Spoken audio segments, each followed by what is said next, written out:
அனைவருக்கும் வணக்கம். மென்மையும் இடைமையும் வரும் காலை இன்மை வேண்டும் என்மனார் புலவர்.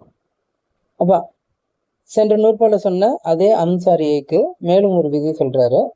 அந்த நூற்பால பார்த்தீங்கன்னா உங்களுக்கு அதை கசத காலை அது திரியும்னு சொன்னார். தன்மை திரியும் அப்படின்னு சொல்லியிருந்தாரு இல்லையா? தன்மைன்றது அந்த மகர ஒற்று திரியும் அப்படின்னு சொல்லியிருந்தாரு.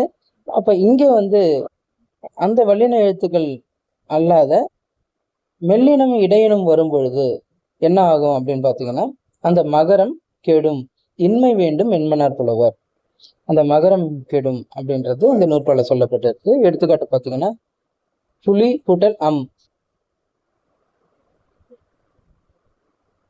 என்பது கெட்டு புளிய நெறி அப்படின்னு வந்திருக்கு. அதேதான் நுனி, புளிய நுனி, புளிய மூறி, இந்த மாதிரி வரும்.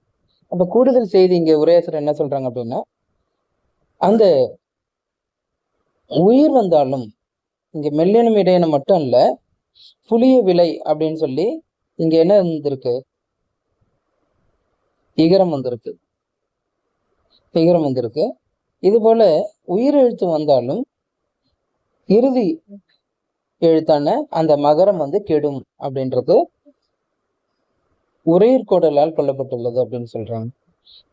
அப்ப இந்த நூற்பா சென்ற நூற்பாவுடைய ஒரு தொடர்ச்சியாக இருக்கு. சென்ற நூற்பா இறுதியில ச வரும்பொழுது திரியும், அதனோட இணை எழுத்துக்களாக திரியும் அப்படின்றது சொல்லப்பட்டிருந்தது. இந்த நூற்பால மெல்லினம் இடையினம் வரும்பொழுது அதனோட இறுதியாகிய மகர ஒற்று கெடும் என சொல்லப்பட்டிருக்கு. உரையிற்கோடல் என்பதனால உயிர் வந்தாலும் அது கெடும், மகர ஒற்று கெடும் என்பது உரையாசிரியர்கள் கூறுகிறார்கள். நன்றி, வணக்கம்.